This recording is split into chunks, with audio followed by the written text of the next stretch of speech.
더 솟구쳤는데 그 문이 다 닫혔습니다. 샘도 닫혔습니다. 비가 그치고 물이 땅에서 물러가고 점점 물러가서 서서히 물러가서 150일 후에 줄어들었다. 물이 얼마나 많이 찼을까요? 바람과 열 작용을 통해서 물이 줄어들었어. 하나님께서 대격변을 일으키셨는데 물이 줄어드는 것은 그냥 특별한 능력을 행사하지 않으시고 거의 뭐 자연 법칙에 의해서 물이 줄어들게 하셨습니다. 물론 이 속에도 하나님의 능력이 함께 하셨죠. 그래서 오랜 시간이 지연되면서 오랜 시간이 소요되면서 물이 줄어들게 되었습니다. 40일 동안 하늘의 창이 열리고 기품의 샘이 터졌다고 그랬어요. 물이 솟구치고 비가 쏟아져 내리고 모든 산들이 잠겼습니다. 물론 그 당시에 산은 지금처럼 험난한 산은 아니었지만 어쨌든 홍수 과정에서 융기 현상, 큰 높은 산이 생겼죠. 하나님께서 그 모든 것들을 또 정리하셔야 되잖아요. 그 지면 위에 얼마나 많은 시체들과 또 나무들 그런 것들이 있을까요? 그걸 다 뒤집어 엎어서 정리를 하셨습니다. 어쨌든 성경의 기록을 가지고 볼 때 가장 높은 산이 얼마나 높았는지는 모르지만 그 산보다 하여간 적어도 약 7m 정도 물이 더 가득 찬 것으로 이해가 됩니다. 7m면은 보통 키 큰 사람 186자 6배, 7배 정도 되잖아요.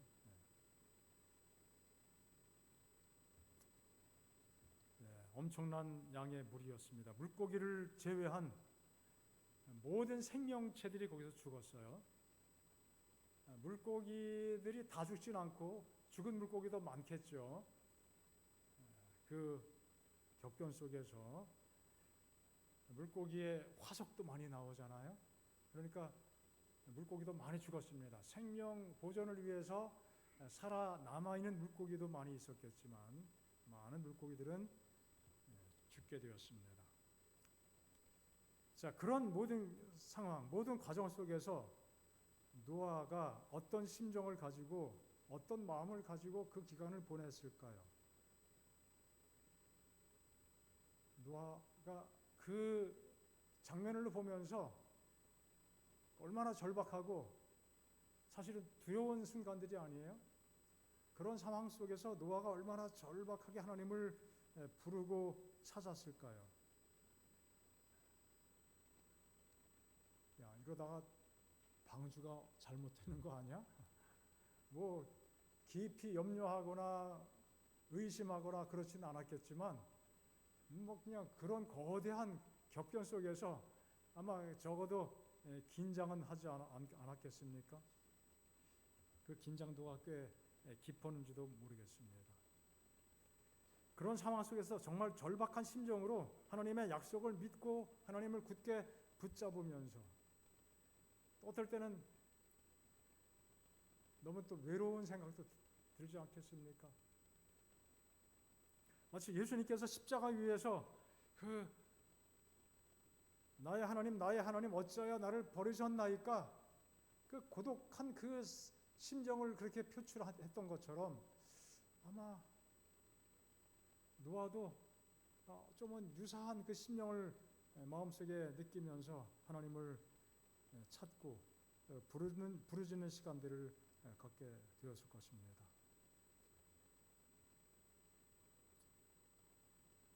예수님의 심정, 같은 비슷한 종류의 그 고립된 감정, 그런 것들을 노아가 분명히 경험했을 것입니다. 우리 주님께서는 우리를 위해 죄의 저주 아래 죽임을 당하셨을 때 그 마지막 순간까지 결국은 아버지여 하나님 왜 나를 버리십니까? 라고 했지만 사실 그 저변 속에는 아버지를 온전히 신뢰하는 그 마음을 가지고 있었죠. 하나님을 아버지를 굳게 의지하면서 부활의 영광을 누리게 되었습니다. 놀라운 반전입니다. 죽었다가 살아났어요. 노아도 정말 극적인 그 위험 속에 있었지만 다시 해방되고 살아나고 땅을 다시 밟게 됐어요. 이것이 하나님께서 노아에게 허락하신 특별한 은혜입니다. 하나님이 기억하셨다. 이것이 얼마나 중요한 의미를 가지고 있습니까? 기억하사 바람을 통해서 물을 감소시켜 주시고 이제 드디어 땅을 밟게 되었습니다. 하나님은 사람들을 기억하시고 생각하시죠. 생각하신 그 속에는 무언가 이루시는 하나님의 역사, 하나님의 행동, 그것을 포함하고 있습니다. 노아를 기억하신 하나님께서 우리 모두를 기억하시지 않겠습니까? 또 기억한다는 말은 하나님께서 관심을 가지고 사랑하신다는 의미를 가지고 있습니다. 그 하나님께서 우리 모두를 생각해 주시고 여전히 뜨겁게 사랑해 주심을 우리가 말씀을 통해서 생각하게 됩니다. 우리는 노아 이상으로 은혜를 입은 사람들이죠. 그리스도 예수의 십자가와 부활의 은혜를 크게 힘입었기 때문이에요. 하나님은 우리 모두를 기억하시고 우리 모두에게 그 귀한 은혜를 허락해 주십니다.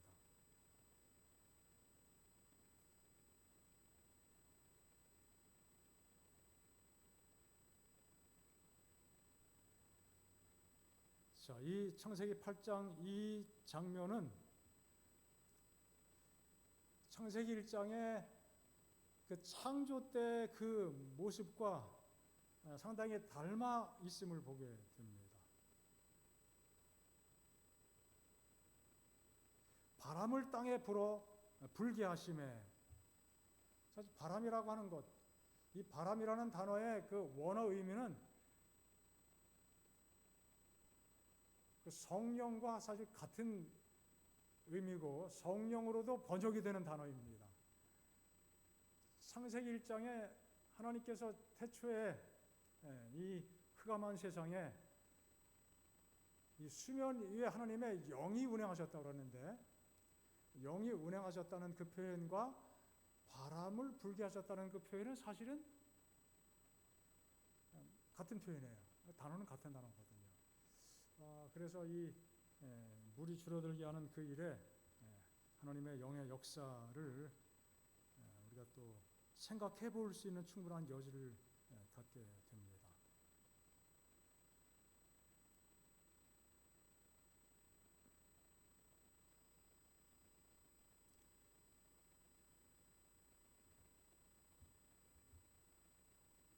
자, 홍수 기간을 이렇게 좀 도표로 누가 좀 그린 게 있습니다. 홍수 전체 기간이 1년 10일, 370일. 물이 차오른 기간, 물 40일 동안 비가 쏟아지고 그 물이 점점 불어 올랐죠. 그 기간이 한 150일. 그리고 한 220일은 홍수에 물이 점점 줄어드는 시간, 한 7개월 이상. 굉장하죠. 5달 물이 막 쌓였다가 줄어드는 시간은 7달.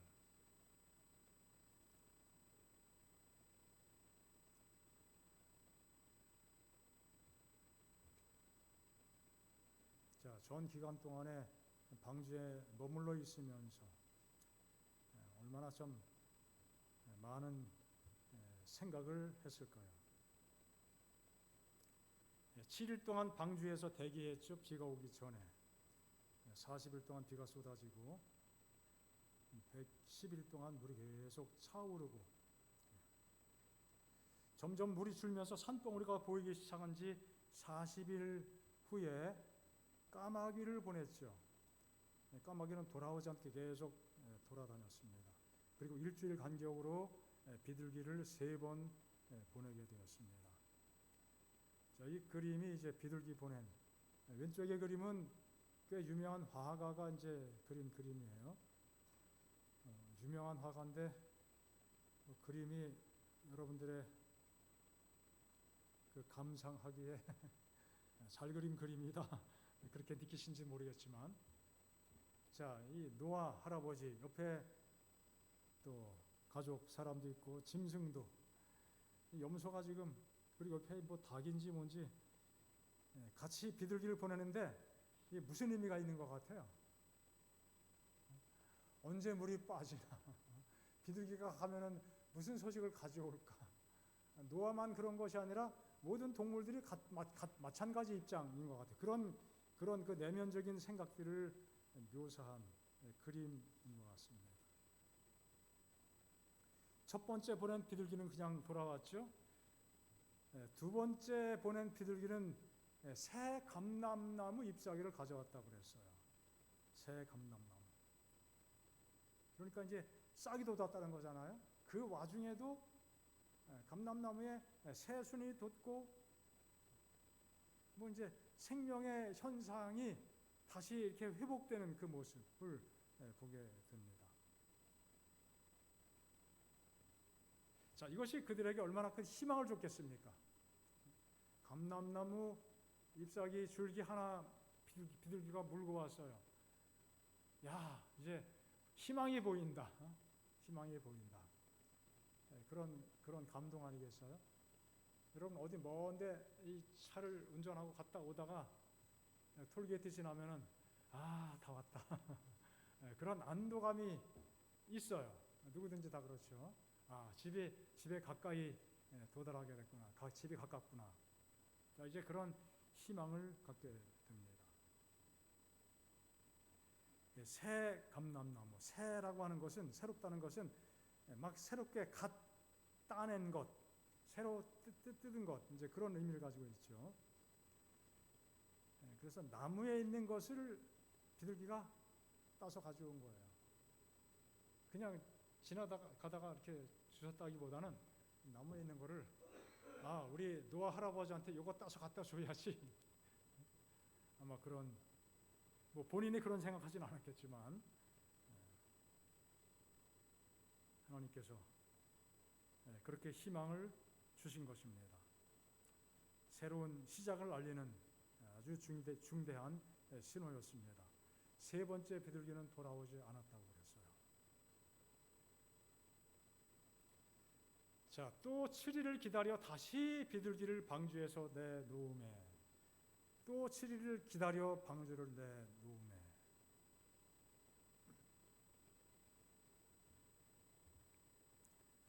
여기 기다린다는 말이 한국말로는 똑같은 말로 번역이 됐지만 10절과 12절에 기다린다는 그 히브리어 표현 자체는 좀 다른 단어를 사용하고 있습니다. 10절에 기다린다는 말은, 여러분 뭐 뭔가 기다릴 때 그냥 이렇게 빙빙 돌면서 기다리는 경우도 있죠. 빙빙 도는 것을 의미하는 단어입니다. 또 괴로워한다는 뜻을 가지고 있는 단어이기도 합니다. 첫 번째 비둘기는 그래서 돌아다니다가 아무것도 없으니까 그냥 돌아온 것이에요. 12절에 이 기다린다는 표현은 기대한다, 희망하다, 그런 의미도 함께 포함된 단어입니다. 기다림은 희망이 있는 거예요. 희망을 가지고 기대 속에서 기다렸던 것이죠. 방주에 머문 날이 377일. 하나님께서 드디어 좋은 조짐을 보여주시고 드디어 방주에서 나오게 되었습니다. 자, 살아남은 것이 정말 감사하지만 땅을 다시 밟았을 때 그 소감이 어떠했을까요? 비행기 타고 뭐 한 12, 3시간 여행하면은 좀이 쑤시죠 그냥. 뭐 기내식을 주기도 하는데 입에 잘 맞지도 않고 먹어도 먹은 것 같지 않고 안 먹자니 또 배고플 것 같고 이렇게 먹어보면은 뭐 맛도 그저 그렇고 얼마나 그 열 몇 시간 비행기를 타도 땅을 밟는 게 그렇게 기다려지죠. 1년 이상을 망망대해 바다에 물속에서 아무것도 보이지 않고 예전처럼 그런 아름다운 초원 그런 거 없이 얼마나 그 험난한 지형으로 많이 뒤집어졌고 바뀌었는지. 우리가 또 며칠만 비가 그치지 않고 계속 가도 아이고 이거 비 언제 끝이나 그런 기대를 갖게 됩니다. 땅을 밟고 싶은 그 심정이 얼마나 간절했을까요? 그리고 새로운 삶을 시작한다는 기대감도 있었겠지만 이 황량한 들판 같은 이런 곳에서 어떻게 다시 어떤 식으로 시작할 수 있을까? 그런 일말의 마음속에 염려, 두려움 그런 것들이 왜 없었겠습니까? 아름답던 모습 다 사라지고 저주의 흔적 너무나 분명하게 드러났습니다. 바로 그곳에서 다른 사람 없이 그의 가족들만 새롭게 출발해야 됩니다. 새롭게 건설해 나가야 됩니다. 새롭게 뭔가 시작을 해야 됩니다.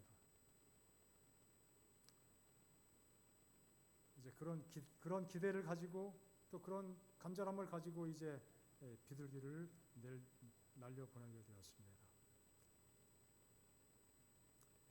오랜 시간 동안 한 7개월 걸쳐서 물이 줄어들게 되었습니다. 물이 안 줄으면 어떡할까? 이대로 배 안에서 살아야 되나? 바람을 불어서 물을 말리시긴 했지만 하나님께서 은혜로 그들에게 새로운 기회를 허락해 주신 것이죠. 하나님의 역사가 그 물이 줄어드는 그 속에 반드시 있었던 것이죠. 하나님께서 기억하신 결과로 그들에게 주어진 특별한 은혜를 땅을 밟으면서 그들이 얼마나 감격적으로 느꼈겠습니까? 그래서 방주에서 나온 다음에 하나님께 제사 드릴 때 모든 정결한 짐승 그 종류가 그 당시에 얼마나 많았는지 모르겠지만 모든 종류마다 정결한 짐승을 잡아서 하나님께 제사를 드렸습니다. 새로운 세상이 펼쳐졌습니다. 모든 악이 제거된 상황이 된 것이죠. 그렇다고 악의 모든 뿌리까지 다 없어진 것은 아니에요. 세월이 지나면서 사람이 또 번창하면서 죄악이 또 고개를 듭니다. 마귀가 활동하는 세상이기 때문입니다. 어쨌든 그 당시로서는 새로운 세상이 됐어요. 죄의 모든 죄된 것들이 일단은 제거됐습니다. 물론 죄의 흔적, 그 황폐화된 그런 모습으로 이제 보이긴 했지만 모든 악인이 제거되었다는 그런 점에서는 죄가 없어지고 새로운 시작을 알리는 그런 모습인 것을 보게 됩니다. 노아 홍수는 베드로전서 3장에 보면은 침례의 상징으로 묘사가 되죠. 침례의 상징. 새로운 시작이에요. 정결함입니다.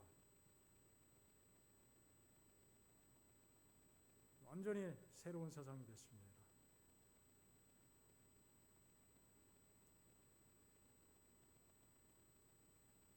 사람들은 홍수 때문에 다 멸망받았지만 노아의 가족들은 구원을 받게 되었습니다. 지난번에 말씀드렸죠. 죄인들에게는, 방주에 타지 않은 사람들에게는 그 물이 멸망하는 물이 되었는데, 방주에 탄 사람들은 오히려 그 물로 말미암아 어떻게 됐다고요? 구원을 받게 되었어요. 물이 방주를 떠받쳤어요. 부력작용이죠.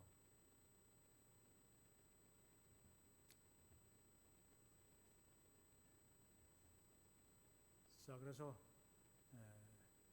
그 방주를 탄 노아의 가족들은 하나님의 특별한 은혜로 구원받게 되었고, 모든 악인들이 이 땅에서 사라지는 그런 상황을 맞이하게 됩니다.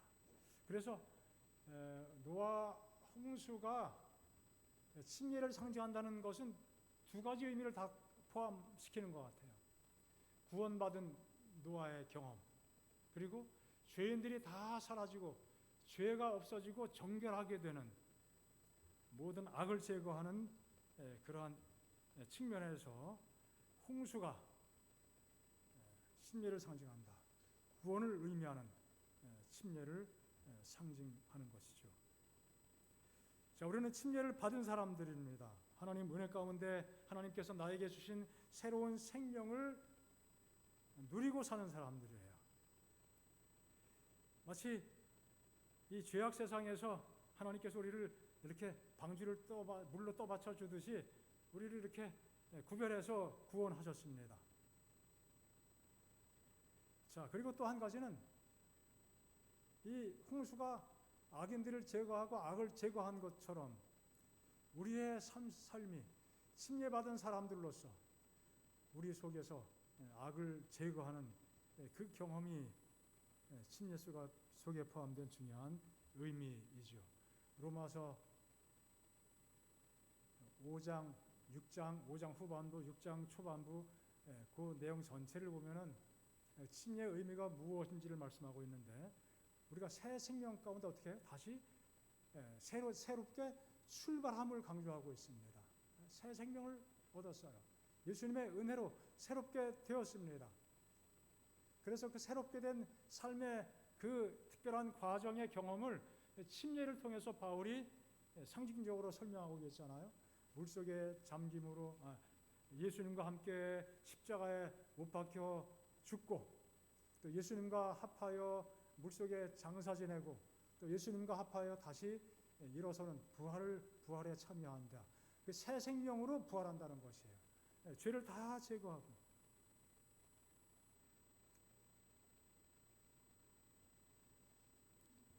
우리는 그래서 구원의 은혜를 기뻐하고 감사하는 동시에 우리의 심령 가운데 우리 하나님께서 그리스도 예수의 은혜로 말미암아 우리 심령 속에 있는 죄악을 다 제거해 주시기를 갈망하는 그 경험이 늘 함께 병행이 되어야 되는 것이죠.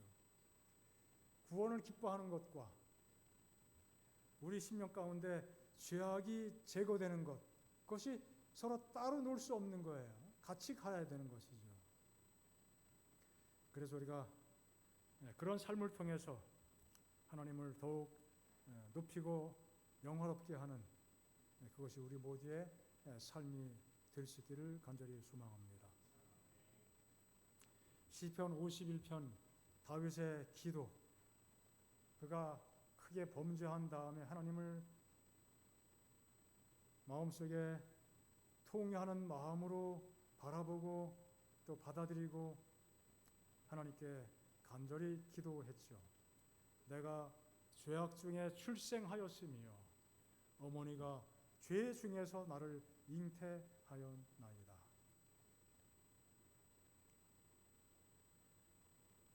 이거 정말 하나님의 성령으로 말미암은 깊은 통찰이 아니면은 누가 이렇게 표현하겠습니까?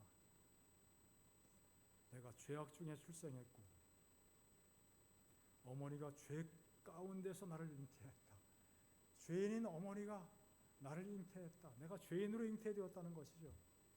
태생부터, 태어날 때부터, 아니 조금 더 이렇게 과학적인 표현으로 정자와 난자가 만나서 새로운 세포가 하나, 수정란이 딱 생기고 착상되는 그 순간부터 우리가 뭘 하는 거예요? 죄인으로 시작한다는 것이죠. 죄로 우리의 삶이 시작된다는 것입니다. 보소서 주께서는 중심이 진실함을 원하시오니 내게 지혜를 은밀히 가르치시리이다. 우술초로 나를 정결하게 하소서. 내가 정하리이다. 나의 죄를 씻어 주소서. 내가 눈보다 희리이다. 내 본연의 모습, 본심, 내 본성, 정말 처참한 모습이지만 하나님의 특별한 역사를 통해서 정결케 되고 정하게 되고 더 시게 되는 그런 마음에 간절한 기도를 다윗이 드렸어요. 이것이 우리의 삶에 필요한 우리 각자가 하나님께 드려야 될 기도가 아니겠습니까? 내가 즐겁고 기쁜 소리를 들려 내게 즐겁고 기쁜 소리를 들려주시사 주께서 꺾으신 뼈들도 즐거워하게 하소서. 꺾으신 뼈, 내 뼈가 부러진 것처럼 정말 고통스럽고 내 자신이 어떻게 스스로 가눌 수 없는 그런 깊은 모습으로 특별한 그런 아주 아픈 모습으로 넘어졌지만 하나님께서 함께 하실 때 그 모든 것들이 회복되어서 즐거워하게 해주십시오. 주의 얼굴을 내게 내 죄에서 돌이키시고 내 모든 죄악을 지워주소서. 하나님이여 내 속에 정한 마음을 창조하시고 내 안에 정직한 영을 새롭게 하소서. 나를 주 앞에서 쫓아내지 마시며 주의 성령을 내게서 거두지 마소서. 주의 구원의 즐거움을 내게 회복시켜 주시고 자원하는 심령을 주사 나를 붙드소서. 우리가 이런 기도의 마음으로 하나님을 붙잡고 우리의 삶의 앞날을 향하여 더 힘차게 전진할 수 있게 되기를 간절히 소망합니다. 시간 개인적으로 기도하는 시간 갖겠습니다. 우리 조성국 집사님 어머님께서 돌아가셨다는 소식을 전해 듣게 됐습니다. 함께 기도해 주시고요. 또 그분만 우리 또 교회 다니신 분이라 우리 교회장을 치르진 않습니다. 오늘 예배 후에 우리 몇 분들 모여서 내일 문상에 대해서 함께 좀 의논하고 이어서 공지하겠습니다. 그리고 소식을 좀 들으셨겠죠? 이남숙 집사님 따님이 이제 예정했던 것보다 좀 빠르게 그 산모가 임신 중독 때문에 조금 더 버텨줬으면 하는데 조금 더 빨리 앞당겨서 출산을 하게 됐습니다. 그런데 그나마 다행스러운 것이 인큐베이터에 들어가지 않을 정도가 2kg가 이상 되면은 인큐베이터 안 들어갈 수 있다고 하는데 그 정도 선은 된 것 같아요. 그래서 이제 몇 주 또 입원한 다음에 퇴원하고 그래서 모든 건강이 속히 회복되도록 함께 기도해 주시기 바랍니다. 기도하겠습니다.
저희들에게 하늘의 은혜 가운데 살아갈 수 있는 특권을 주심을 감사합니다.